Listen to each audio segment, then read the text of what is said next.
bienvenue sur ma chaîne, très heureux de vous retrouver.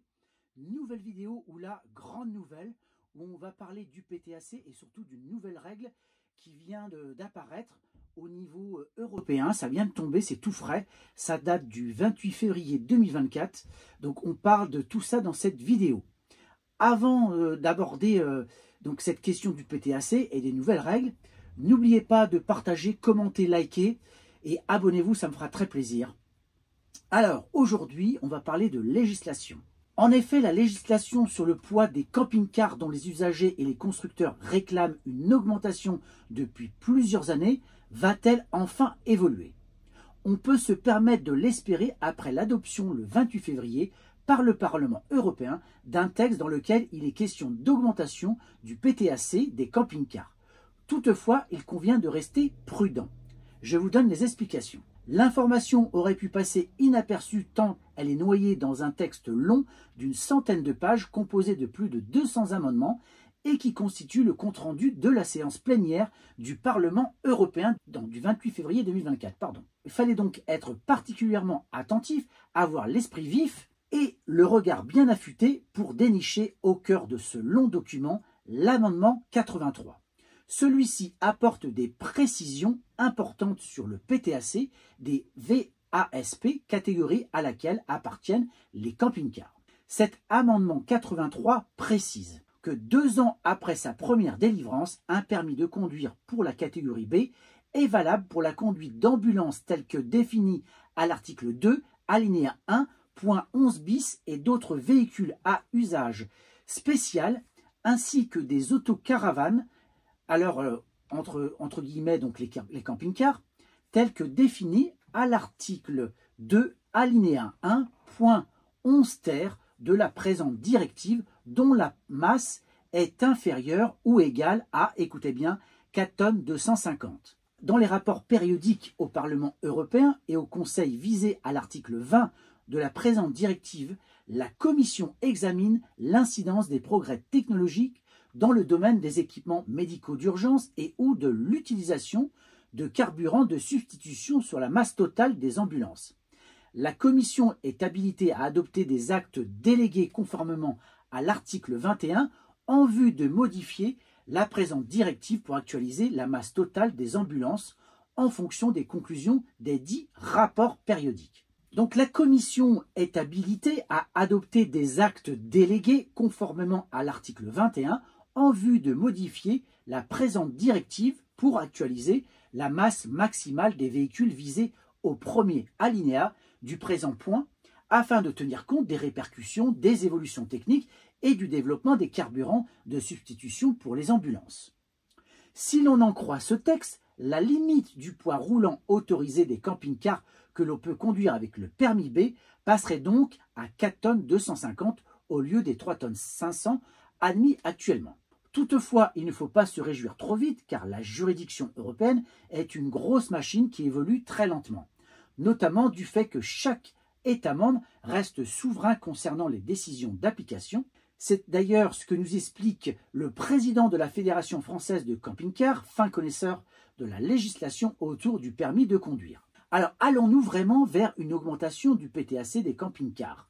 Ça, c'est la grande question. La législation sur le poids des camping-cars dont les usagers et les constructeurs réclament une augmentation depuis plusieurs années va-t-elle enfin évoluer? On peut se permettre de l'espérer après l'adoption le 28 février par le Parlement européen d'un texte dans lequel il est question d'augmentation du PTAC des camping-cars.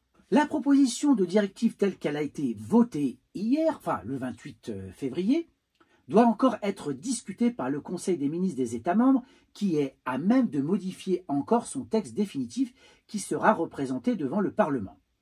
Faire l'objet dans la version qui sortira du Conseil des ministres d'une nouvelle adoption par le Parlement européen prévue dans le courant de l'été après les élections européennes de juin 2024. Faire l'objet d'une transposition en droit des États membres, il faut rappeler que les États ne sont pas obligés de transposer toutes les dispositions. Il y a donc loin de la coupe aux lèvres et les dernières discussions que la Fédération française de camping-car a pu avoir avec le ministère de l'Intérieur, dont Florence Guillaume, déléguée interministérielle à la sécurité routière ne se sont pas par un avis favorable au passage à 4 tonnes 250 du PTAC. Enfin, si cette disposition est finalement transposée, elle ne concernera que les véhicules mis en circulation avec des caractéristiques techniques précises, excluant donc une très large majorité des 600 000 camping-cars actuellement en circulation.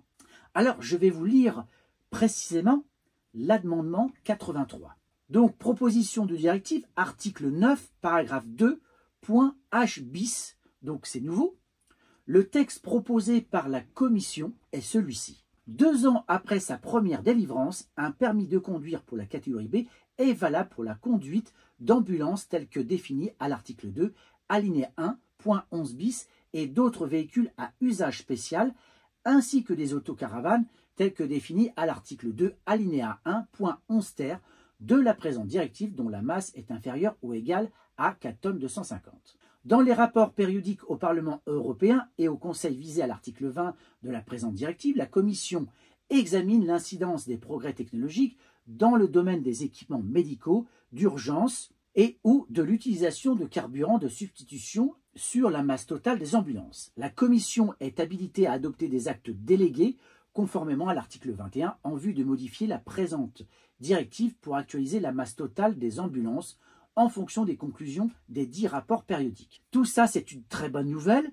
si le gouvernement accepte, en tout cas nos parlementaires, de valider, surtout de transposer cette nouvelle directive pour nous permettre, avec un permis B, à condition d'avoir 2 ans d'expérience, de pouvoir conduire un poids lourd, un véhicule poids lourd. Alors maintenant, si tout ceci se fait, ça va un peu changer la donne pour un certain nombre de camping-cars qui ont des véhicules qui pourraient faire passer en poids lourd. Et c'est de ça dont je vais vous parler maintenant. Car il est effectivement possible de passer de la catégorie moins de 3 tonnes 500, véhicules légers, à plus de 3 tonnes 500, camping poids lourd et vice-versa. Alors, ce que nous dit la loi, c'est qu'en France, les dispositions de la circulaire numéro 87-94 de 1987 encadrent le changement de PTAC, poids total autorisé en charge.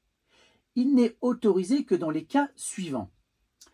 Évolution de la réglementation, donc modification du véhicule ayant un impact sur les masses maximales, suspension, freinage. Transformation du véhicule pour le rendre conforme à un autre type réceptionné avec le PTAC recherché. Cette mesure est donc très intéressante. Vous pouvez utiliser votre véhicule selon vos souhaits et organiser plus facilement sa revente sur le marché de l'occasion. Pour modifier votre PTAC, rapprochez-vous du constructeur de votre véhicule, donc Immer, par exemple, Autostar, etc. Il vous confirmera que cette modification est faisable et vous fournira les documents ad hoc.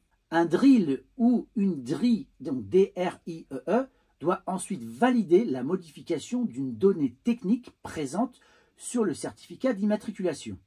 Enfin, vous devrez rééditer votre certificat d'immatriculation. Donc, moi, je me suis renseigné, notamment pour mon véhicule, c'est un Autostar i730 LCA Passion, qui est donc un 3 tonnes 5. Malheureusement, j'ai une charge utile qui est vraiment dérisoire, et surtout, je dépasse allègrement le PTAC autorisé.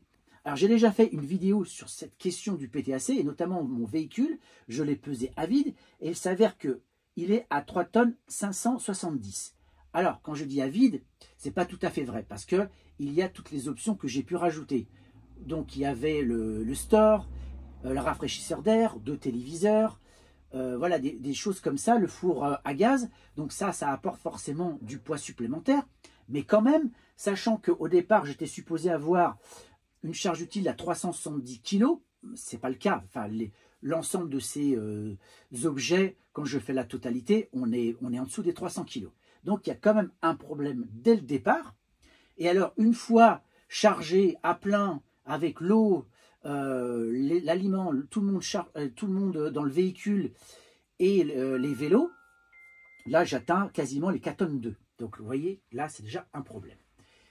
Alors, je me suis renseigné donc auprès du concessionnaire chez lequel je fais l'entretien du véhicule et j'ai demandé quelle est la possibilité pour mon véhicule pour le faire passer en véhicule poids lourd.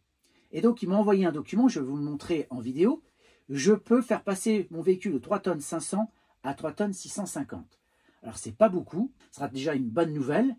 Ça me donnera une petite marge de manœuvre, parce que sachant que on a une marge de 5% au-delà du PTAC total, donc ce qui pourra m'emmener autour des 3 tonnes 850, donc à moi, à côté, à diminuer ce que je dois emmener, ne pas mettre le plein d'eau. Là, je vais changer mes vélos électriques, je vais passer sur des vélos électriques beaucoup plus légers.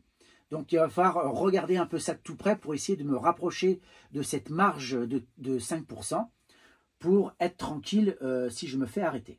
Voici le document que je me suis procuré avec mon concessionnaire. Donc, c'est lui en fait qui a interrogé le constructeur Autostar pour savoir si je pouvais augmenter la charge utile et notamment voir si je pouvais faire passer mon camping-car en poids lourd. Donc comme vous pouvez le constater, je peux aller jusqu'à 3 tonnes 650. Alors ça ne fait pas une grosse différence, comme vous pouvez le constater, passer de 3 tonnes 500 à 3 tonnes 650, mais c'est quand même 150 kg de plus, et ça on le prend quand on a un véhicule qui est déjà en dépassement au niveau du poids. Donc c'est comme ça que je vais concevoir les choses, et j'attends la transposition donc de cette nouvelle directive pour pouvoir faire les démarches. Donc voilà ce que je pouvais vous dire sur cette nouvelle règle. Est-ce que ça va nous apporter dans les mois à venir, ou en tout cas peut-être pour l'année 2025? Moi en tout cas c'est sûr que je vais faire passer mon véhicule à 3 tonnes 650 pour me donner une certaine marge de manœuvre. N'hésitez pas à partager cette vidéo, commenter, liker, dites-moi ce que vous en pensez. Je vous dis à très bientôt pour une nouvelle vidéo. Allez, ciao!